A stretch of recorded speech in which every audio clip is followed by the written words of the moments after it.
This is News Channel 40 NBC, today in South Jersey. Good morning, everyone. I'm Jennifer Husko. We begin the second half of Today in South Jersey in Atlantic City as authorities continue their investigation into a fatal shooting that left one man dead. It happened around 10:30 last night on the 800 block of North Virginia Avenue. Police responded to the scene to find the victim on the ground with a gunshot wound to the upper body. A short time later, a man claiming to be the victim's brother was restrained several times by police after trying to gain access to the scene. Local residents say the area has gotten so bad that they feel city officials won't even come into their neighborhood anymore. It's called the red zone. So everybody, the electric company, the cable guy, they all know this is called the red zone. They all know that this is where people get murdered. Officials with the Atlantic County Prosecutor's Office were also on the scene and will continue the investigation.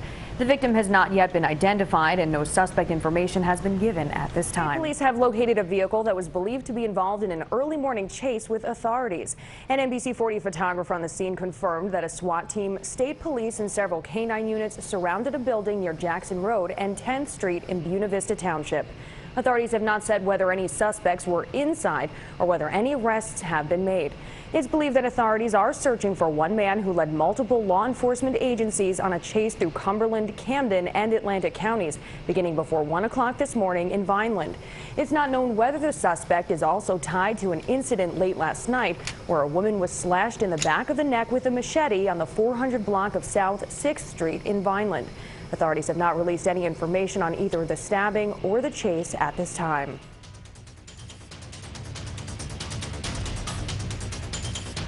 We have an update now on the series of violent incidents reported in Vineland. Police say a late-night home invasion sparked two separate retaliation shootings and led to the death of a 20-year-old man. Just before 11:30 last night, authorities reported a home invasion on the 700 block of Humbert Street. Police say that led to a shooting about 90 minutes later outside a home on the 800 block of East Montrose Street. Two victims were shot in front of the home, including a 20-year-old who died of his injuries. The other victim was taken to Inspira Hospital for unknown injuries.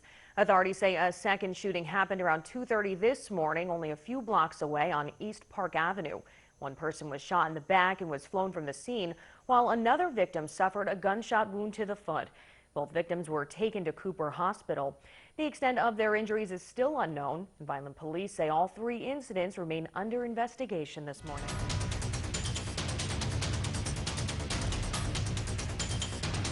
Breaking news this morning, police are investigating a pair of early morning robberies at two cell phone retail stores in Atlantic County. The first incident happened around 5 o'clock this morning at the Verizon wireless store on the 200 block of Tilton Road in Northfield. When authorities arrived on scene, they found the front glass door smashed in. Officials say merchandise was taken from the back of the store. No suspect information has been given, but authorities say they're looking for a pickup truck that may have been involved in the robbery. And police have also confirmed a second robbery in Hamilton Township, this one at the Verizon wireless store in the Consumer Square Shopping Center. Police still have not confirmed what or how much was taken from either location. Authorities say they will continue the investigation and review surveillance footage from both stores. Turning now to our morning's top stories. One person is dead after being struck by a car in Atlantic City. It happened just before 4 o'clock this morning near the 2300 block of Atlantic Avenue. Authorities on the scene have confirmed that the victim is a woman, likely in her 20s or 30s. One person was also taken to the hospital after their vehicle struck a tree about 30 yards away from where the victim was found. Police have not confirmed the severity of the driver's injuries, although the car suffered extensive damage in the crash. Authorities also have not released the identity of the victim and are continuing their investigation this morning. Turning now to our morning's top stories. A police officer was injured this morning after an accident involving a patrol vehicle and another car. It happened just after 12:30 a.m. at the intersection of the Black Horse Pike and Wrangleboro Road in Hamilton Township. Authorities say that Crystal Cruz of Bethlehem, Pennsylvania, was traveling south when she failed to stop at a red light before striking a police cruiser. The collision sent the patrol vehicle onto the median, which knocked down a utility pole supporting two traffic lights. The officer involved in the crash was taken to Atlantic Care Regional Medical Center City Division for unknown injuries. Cruz and her passenger were not injured. Cruz has been charged with DWI, reckless driving, and failure to observe a traffic signal. Authorities say one westbound lane of the Black Horse Pike and one southbound lane on Wrangleboro Road will remain closed until the traffic post can be removed. At least one victim was airlifted to a local hospital after a serious car accident in Mays Landing. It happened before 12:30 this morning on Route 40 near mile marker 42 in front of Lynn's Farm Market. An NBC 40 reporter on the scene confirms that at least one person was loaded to a nearby helicopter about 30 minutes after the accident. That person appeared to be moving while being loaded into the helicopter. It's still unclear how many victims or vehicles were involved in the accident, although one car at the scene sustained severe front-end damage. Traffic was also shut down in both directions along Route 40 as authorities worked to clear the scene. A woman was arrested early this morning, only minutes after being rescued from her overturned car. It happened around 4:30 a.m. near the intersection of Mays Landing, Summers Point Road and Route 9 in Summers Point. An NBC 40 reporter on scene says that authorities were forced to cut into the overturned Nissan sedan to rescue one victim trapped inside. The woman was taken into police custody shortly after being removed from the car. As of this morning, authorities have not confirmed if drugs or alcohol may have played a factor in the crash. 6 people, including 2 children, were taken to local hospitals after a serious 2-car accident in Egg Harbor Township. It happened just before 11 o'clock last night near the intersection of Mill Road and Fernwood Avenue. Police on scene say that a red Ford Escape likely ran a stop sign at the intersection and struck a silver vehicle heading west on Mill Road. Authorities used the jaws of life to free the multiple victims from the silver car. All 4 people in that vehicle, including 2 young girls, were taken to Atlanticare Regional Medical Center City Division for non-life-threatening injury. Authorities are investigating the cause of an early morning fire at the Cumberland County Prosecutor's office. The fire was first reported around 1:30 this morning on the unit block of Fayette Street in Bridgeton. An NBC 40 reporter on scene says that the fire began in a small room on the right side of the building, which suffered the most severe smoke and fire damage. Fire officials say the fire was contained to that room and was extinguished in about an hour. No one was in the building during the time of the blaze. Fire officials have not said what may have caused the fire, and the investigation continues this morning. And authorities are also investigating a late-night fire at a home in Vineland. Firefighters responded to the 2-story Victorian home on the 200 block of West Landis Avenue around 11:30 last night. Firefighters were able to knock the fire down in a little more than 30 minutes and remained on scene for several hours. Officials say no one was injured during the incident, and the cause of the fire remains under investigation. Severe winds made it difficult for firefighters to extinguish a large blaze early this morning. It happened around 2:30 a.m. at a home on the 100 block of Cedar Street in Millville. Authorities arrived on scene to find the 2-story house fully engulfed in flames. Aside from the intense flames and smoke billowing from the home, firefighters also faced heavy wind gusts that kept the fire survived burning. Authorities say everyone in the home managed to escape without injury, and officials with the Red Cross were on scene to assist family members. The cause of the fire is still under investigation. Fire officials are working to find out what caused a house to go up in flames early this morning in Millville. It happened just before 4 a.m. at a home on the unit block of East Powell Street near North High Street. Multiple fire departments from Cumberland County responded to the blaze, which tore through all 3 levels of the building. An NBC 40 reporter says firefighters were still working to contain flames and heavy smoke nearly 3 hours after arriving on the scene. Officials from the Red Cross were also assisting victims displaced by the fire, although it's still unknown how many people may have been affected. No injuries have been confirmed at this time, and the investigation into the cause of the fire is ongoing. Hundreds of local gamers stood in line to grab Sony's newest gaming console. Store officials at the Best Buy in Mays Landing say hundreds of people stayed up to wait for the release of PlayStation 4. Excited shoppers were actually brought inside to wait until midnight because store officials say they couldn't stand to see people shivering outside in the cold. But despite the elements and the time spent in line, some dedicated video gamers say it was something they just could not miss.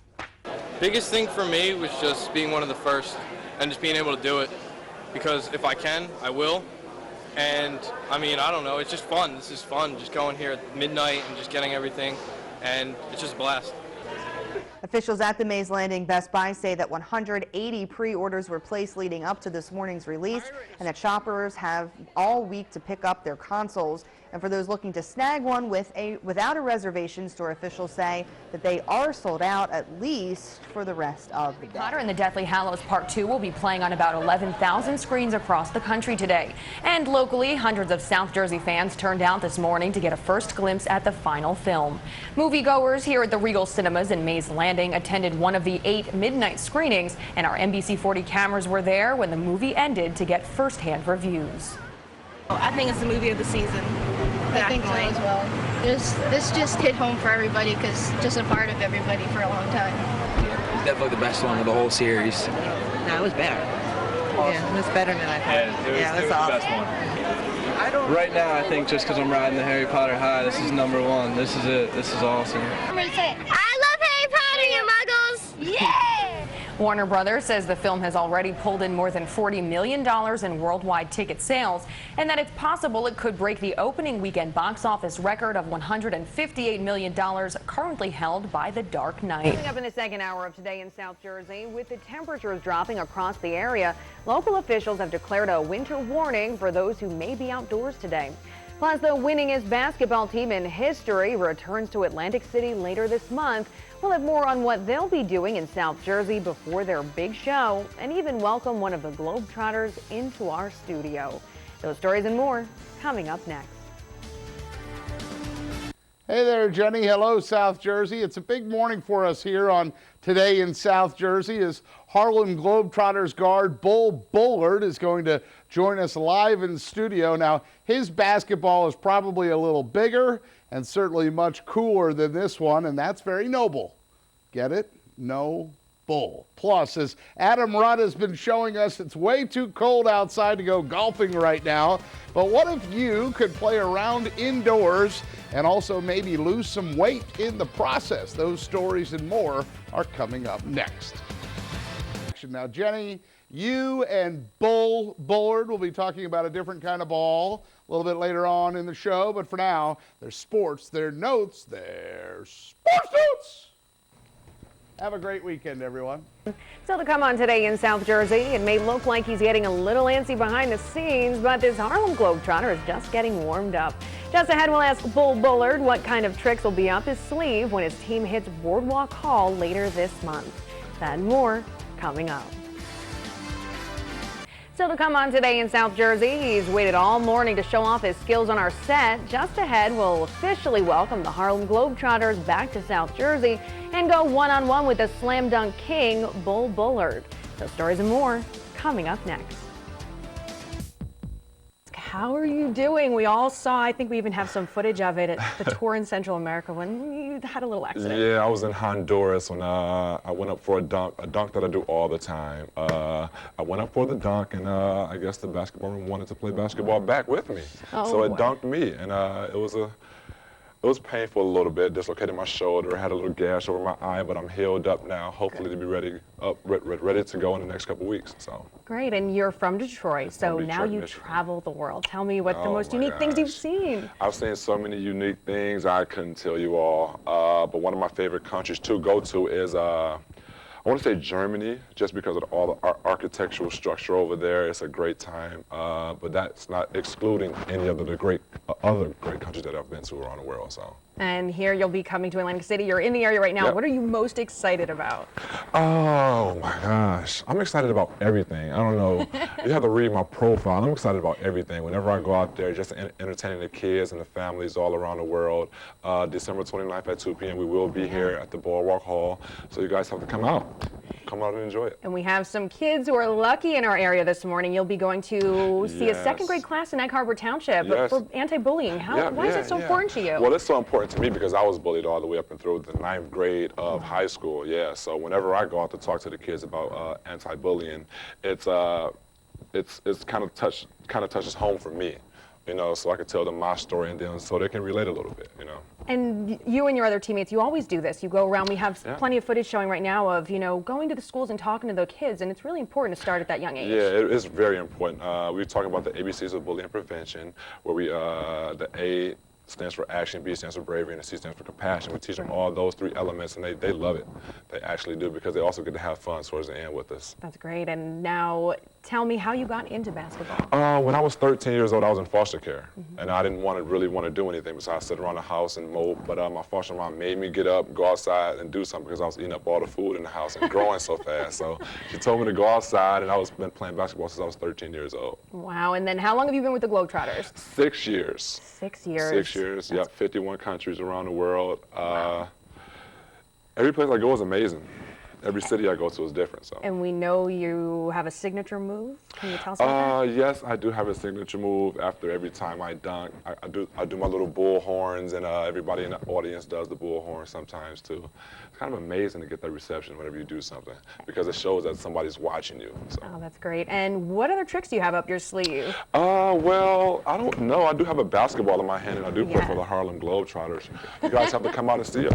You guys have to come out and see it December 29th. Definitely. We know you have a unique collection.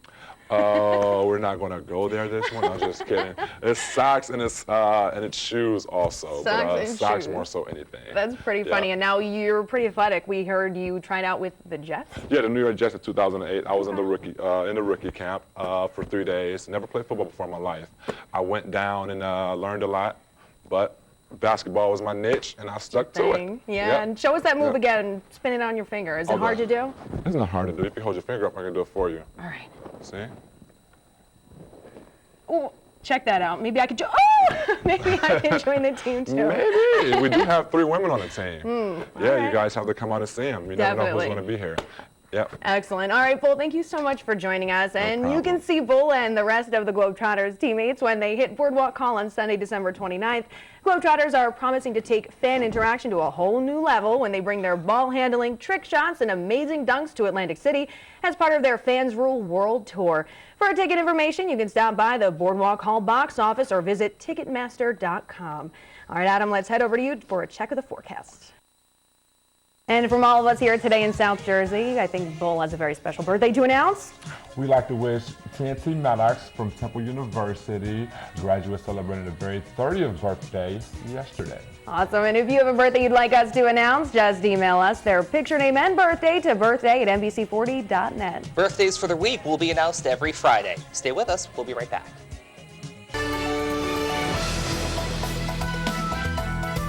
All right, here we are again with Bull Bullard of the Harlem Globetrotters. He's joining us in the studio. So awesome to have you here, and I know you're looking forward to coming for the game Sunday, December 29th. At 2 p.m. Yeah, Boardwalk Hall. I'm looking forward to it. I can't wait to see you guys in action, see all those moves. Me either. I can't wait. I'm just excited. It is Atlantic City, you know. Absolutely. All right, everyone, thanks so much for joining us from all of us here today in South Jersey and for Bull Bullard. Have a fabulous day and an even better weekend.